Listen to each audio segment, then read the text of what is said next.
Coucou mes petits démons, j'espère que vous allez bien.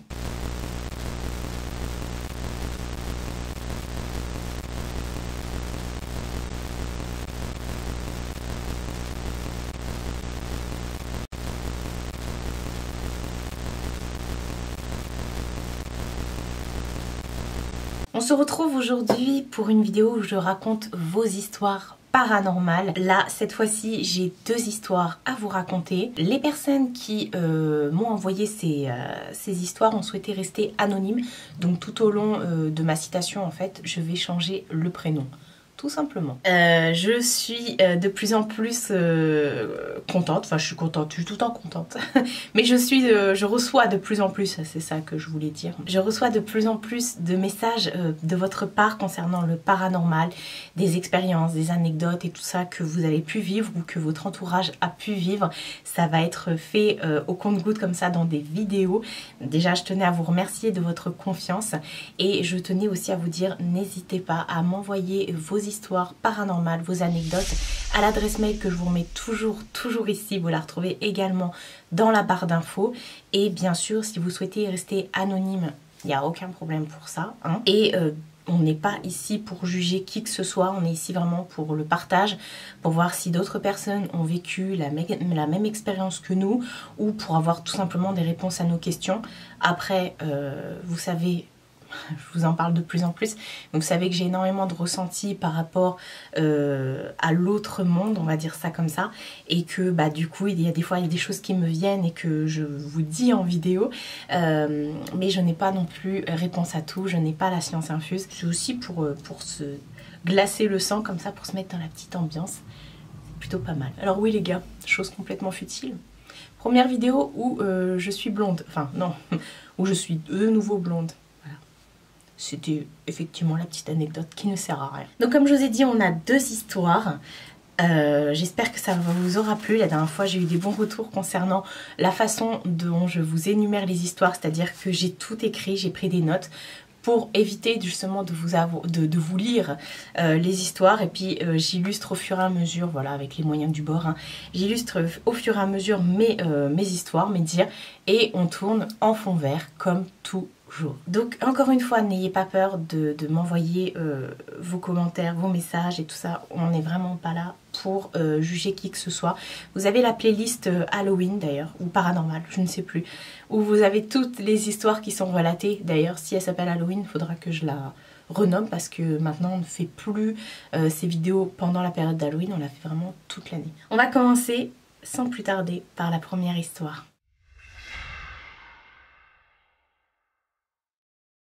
La première histoire est celle de Carole.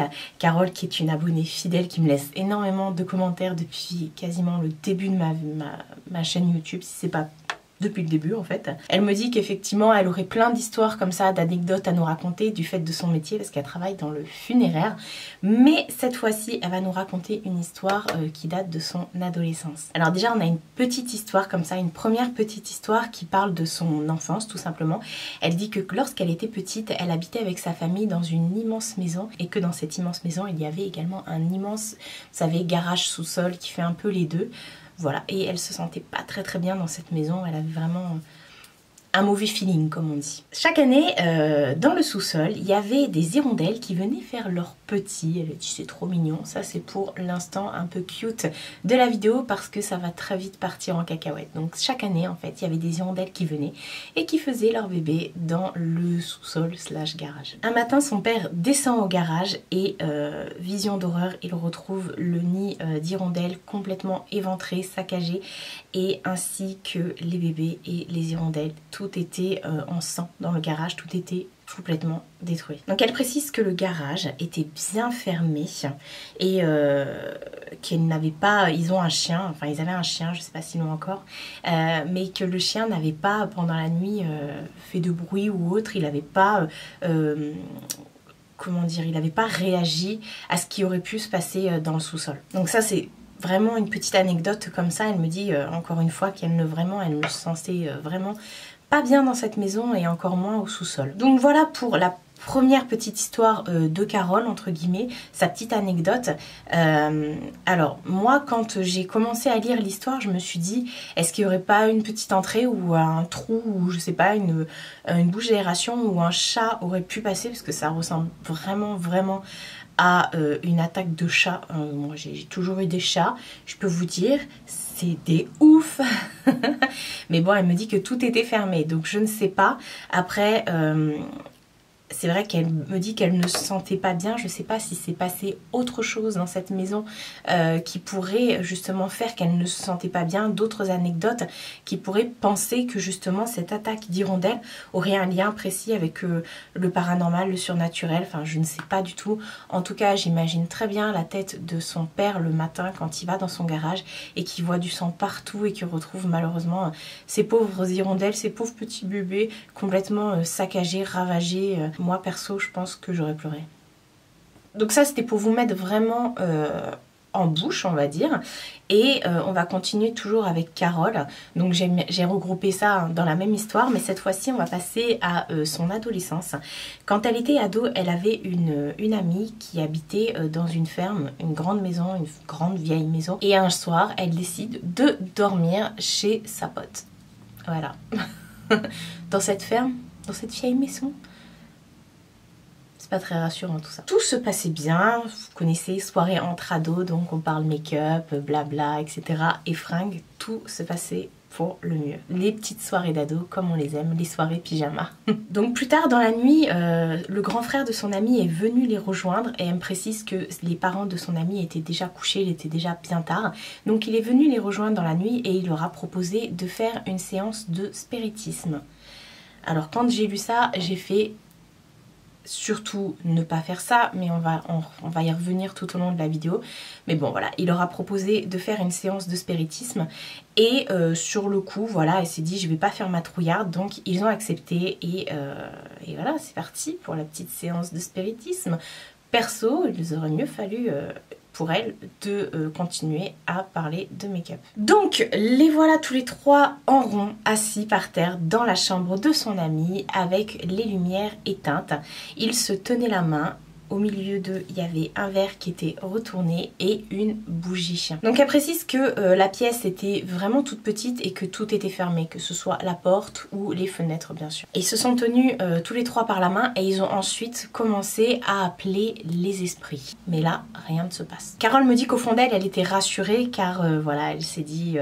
il ne se passe rien et tout ça, et c'est vrai qu'à la base elle avait vraiment la trouille, donc là ça commence à retomber et elle était plus rassurée on va dire de n'avoir aucune manifestation et donc du coup elle commence à se détendre et à faire de l'humour concernant les esprits.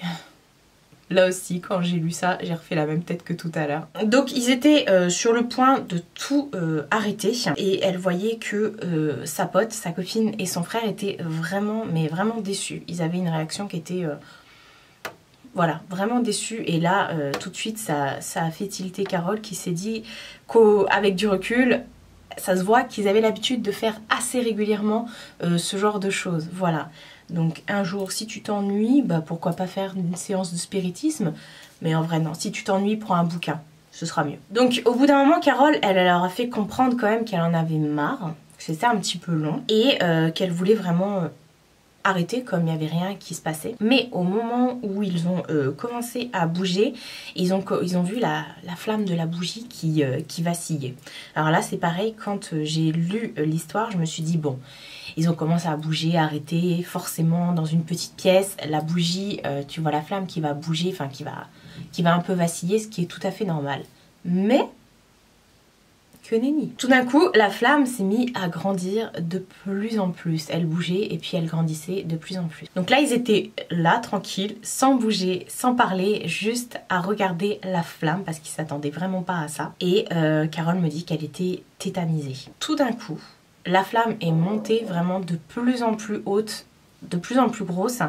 Et une lumière vive, alors je lis ce que j'ai écrit parce que... faut que je me souvienne un peu de ce qui se passe. Une lumière vive qui partait de la flamme s'est jetée carrément sur Carole. Et là, Carole a hurlé. Et elle aussi s'est jetée dans les bras du frère de son ami en pleurant parce qu'elle était complètement terrorisée. Et là, à ce moment-là, qu'est-ce qui se passe? La fenêtre de la chambre s'est ouverte. Donc elle avait vraiment peur. Et ils sont restés là, tétanisés comme ça. Et tout d'un coup, la flamme est redevenue complètement normale. Donc elle me dit qu'ensuite, ils sont repartis tous les trois se recoucher comme ça, chacun de leur côté. Et alors qu'elle était quand même horrifiée et que personne n'a osé parler de ce qui venait de se passer. Carole me dit que cette expérience est vraiment restée traumatisante pour elle. Elle y pense d'ailleurs du coup plusieurs années avant, parce que maintenant elle n'est plus adolescente, hein. Et elle y repense encore, d'où son mail. Et depuis, elle n'a plus vraiment parlé avec son amie. Elles ne sont plus vraiment en contact. Et après cet événement, elles se sont éloignées. Donc avec l'âge, elle pense que la fenêtre a pu s'ouvrir parce qu'il s'agissait d'une vieille maison. Donc là, pareil, une vieille maison. Bon, si t'es chez toi, que t'habites une très vieille maison et que tout d'un coup, t'as tes fenêtres et tes portes qui s'ouvrent, à moins qu'il y ait un ouragan dehors, mais c'est censé tenir, voilà. Mais donc ça elle peut expliquer par rapport à la fenêtre, mais par contre concernant la flamme, elle n'a aucune explication. Alors là, Carole nous dit que depuis, elle n'a plus jamais refait de séance de spiritisme, et heureusement. Et d'ailleurs, elle vous met en garde, elle met en garde les gens autour d'elle de ne pas faire ce genre de pratique, de ne pas le faire tout court. Et encore moins si on n'est pas compétent en la matière. Donc voilà pour les histoires de Carole. Alors, concernant la séance de spiritisme, encore une fois, ne le faites pas. Même quand je vois des explorateurs ou des gens qui font des vidéos paranormales et tout ça se mettre à en faire, mais je suis horrifiée. Je me dis, mais pourquoi vous faites ça en fait? C'est un appel vers un monde que vous ne connaissez pas. C'est même en étant protégé, en étant super rencardé sur le truc, non. Vous ne savez pas à qui vous allez avoir affaire, et derrière il peut y avoir des conséquences vraiment graves. Bon, bien sûr, ceux qui sont devant leur écran là et qui n'y croient pas doivent se dire oui, ok. Mais effectivement, bon, il peut y avoir des conséquences assez graves. On a entendu assez parler d'histoires comme ça suite à des séances de spiritisme. Même si vous n'êtes pas croyant, j'ai envie de dire, quelqu'un qui se sent très vite terrorisé peut justement vriller après une séance de spiritisme, même s'il se passe rien de spécial, ou alors si vous le faites une blague et que justement vous faites des mises en scène et tout ça, vous savez pas ce qui peut arriver à cette personne qui au fond d'elle est fragile, est terrifiée. Voilà, ça peut aller vraiment très très loin. Cette fois-ci, on va passer à la deuxième histoire.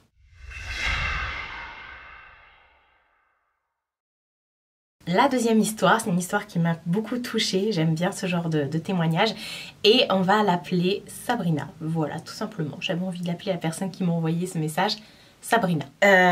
Donc Sabrina souhaite nous faire part d'événements qui sont arrivés juste après le décès de son papa. Et pour voir si, pourquoi pas, c'est arrivé à certaines personnes d'entre vous, voilà, je pense que oui. Donc son père est décédé il y a maintenant 4 ans. Et elle précise qu'au moment où de son enterrement, il s'est passé des choses un peu étranges. Voilà, et c'est ces choses-là qu'elle va nous relater. Donc la première chose qui est arrivée, c'est dans la nuit après son décès, la première nuit après son décès, Sabrina s'est réveillée en pleine nuit et là elle a vu assis au pied de son lit son père qui était là, assis sereinement, qui la regardait avec un léger sourire. Elle dit que c'était assez bienveillant quand même et que du coup ça l'a quand même énormément rassurée. Et suite à ça d'ailleurs, elle s'est rendormie bien paisiblement. Elle précise également que c'est pas la première fois qu'il lui arrive ce genre d'histoire. Il y a quelques années en arrière, suite au décès de sa grand-mère, il lui est arrivé exactement la même chose. Donc elle voudrait nous faire voir, enfin nous partager des petites anecdotes comme ça qui se sont passées suite au décès. Et la première petite anecdote qui lui arrive comme ça, enfin qui lui est arrivée, c'est voilà, c'est celle que je vais vous dire tout de suite. Donc il faut savoir que son père était un grand fan d'un groupe de musique reggae qui était très peu connu et qui date maintenant déjà d'il y a très très longtemps, mais qui était vraiment peu connu. Tout d'un coup, elle entend une de ces musiques qui passe à la radio. Donc je précise que c'était vraiment quelques jours après, ou alors le lendemain, je sais pas, elle m'a pas précisé pour cette anecdote là, mais ça s'est vraiment passé quelques jours après le décès de son père. Donc voilà, elle entend vraiment la musique de ce groupe là qui était vraiment peu connu, qui passe à la radio. Ça c'est les petits signes, je vous le dis à chaque fois. Faites attention aux petits signes. Après, pareil, deuxième petite anecdote. Elle habite dans une petite ville, voilà, donc il n'y a pas grand monde. Et elle était arrêtée à un feu rouge et la voiture qui était devant elle avait un autocollant derrière et c'était un autocollant du fameux groupe de reggae. Voilà, je vous ai dit rock tout à l'heure? C'est du reggae hein, que je voulais dire.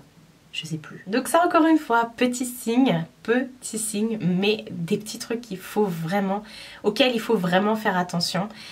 On va y revenir après. Donc suite à ça, elle en parle à sa mère. Et sa mère lui dit, mais voilà, moi aussi j'ai une anecdote à te raconter. Le même jour où elle a vu la voiture au feu rouge, sa mère aussi est montée dans sa voiture. Et lorsqu'elle a allumé la radio, il y a la musique de leur ouverture de bal à leur mariage qui est passée à la radio. Et elle me précise également que cette musique, c'était une très vieille musique et que c'est pas le truc qu'on entend tous les jours à la radio, mais là c'était vraiment comme par hasard pendant cette période et le même jour en plus que l'histoire du reggae quoi. Et voilà pour les petites anecdotes de Sabrina. Je suis touchée qu'elle m'a envoyé ça parce que elle a en plus intitulé le titre de son mail L'envol.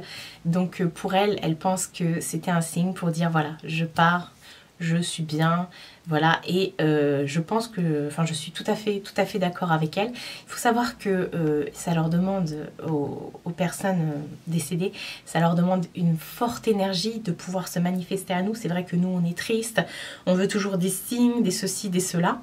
Mais voilà, on va pas... alors elle a eu la chance de voir apparaître ses défunts, mais on va pas tous voir apparaître nos défunts.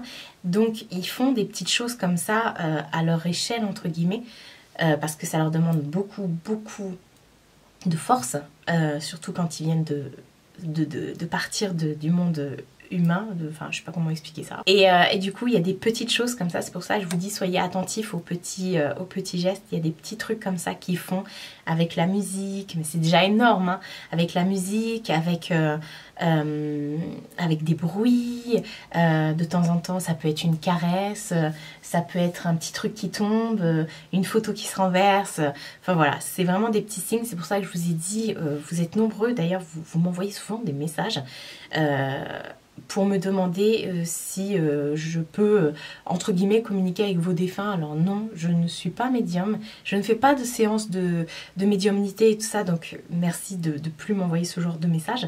L'adresse mail est uniquement pour vos histoires, voilà, mais pas pour me demander mes ressentis et autres et tout ça. Mais voilà, je sais plus ce que je voulais dire du coup. Oui, vous êtes nombreux à me demander de faire des appels ou je ne sais pas, ou des séances de médiumnité en tout cas. Mais regardez tout simplement autour de vous. Regardez autour de vous. Je le dis toujours, mais ils sont là. Quoi qu'il arrive, ils sont là. On les voit pas. On fait pas spécialement attention. On n'a peut-être pas la croyance d'ailleurs.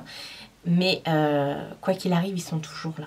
Même s'ils passent de l'autre côté, en tout cas, enfin, voilà, après c'est des croyances et tout, mais ils sont toujours là. Donc voilà pour ces deux histoires paranormales. Aujourd'hui j'en ai sélectionné que 2 parce que je trouvais qu'elles étaient déjà assez conséquentes et que c'était pas mal pour un contenu de vidéo. Mais j'en ai encore plein à vous raconter, donc il y aura plusieurs vidéos qui vont arriver comme ça. J'espère que ça vous plaît toujours autant et n'hésitez pas à m'envoyer, même si je vous dis que j'en ai pas mal là en stock, mais n'hésitez pas quand même à m'envoyer vos histoires paranormales. Elles seront toutes lues en vidéo et merci de votre confiance et surtout n'ayez pas peur du jugement.